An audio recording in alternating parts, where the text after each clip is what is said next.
এখনও যারা শেখ হাসিনার ভিডিও কলে বা কল রেকর্ড শুনে বা তার ফোনের মাধ্যমে যে তিনি লকডাউন দিচ্ছেন, বিভিন্ন হরতালের কর্মসূচি দিচ্ছেন, এটা নিয়ে যে সকল উৎসুক নেতাকর্মী এখানে মাঠে নামার চেষ্টা করতেছেন, তারা একবার ভাবুন, আপনার প্রধানমন্ত্রী, দলীয় প্রধান দেশ থেকে পালাবার সময় আপনাদেরকে একটা সংকেতও দিয়ে দেয়নি।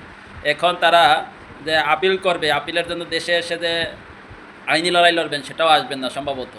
তা এবং আর আসলেই তার জেলে যেতে হবে এবং তারপরে বিচার প্রক্রিয়া শেষ হবে।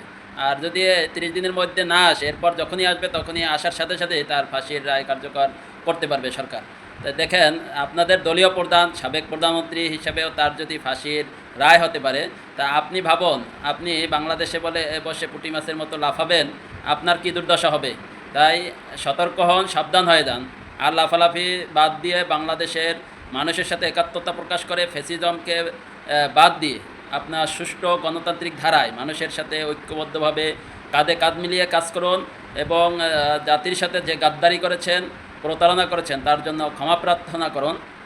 যারা স্বচ্ছ, তারাই ক্ষমা প্রার্থনা করবেন, যারা আপনারা অপকর্মের সাথে জড়িত ছিলেন না, নিরীহভাবে সাপোর্ট দিয়েছিলেন, তারা এই সাপোর্ট দেওয়ার জন্য ক্ষমা প্রার্থনা করুন, যাতে আপনাদেরকে ক্ষমা করে দেবে। আর যারা অপরাধের সাথে সরাসরি জড়িত ছিলেন, তাদের অবশ্যই এই বাংলার মাটিতে বিচার হবে। তাদের কোনো ক্ষমা সাধারণ জনগণ এবং ছাত্র জনতা এবং শহীদ পরিবার এবং আহত পঙ্গুত্ব ভাইয়েরা কেউই করবেন না।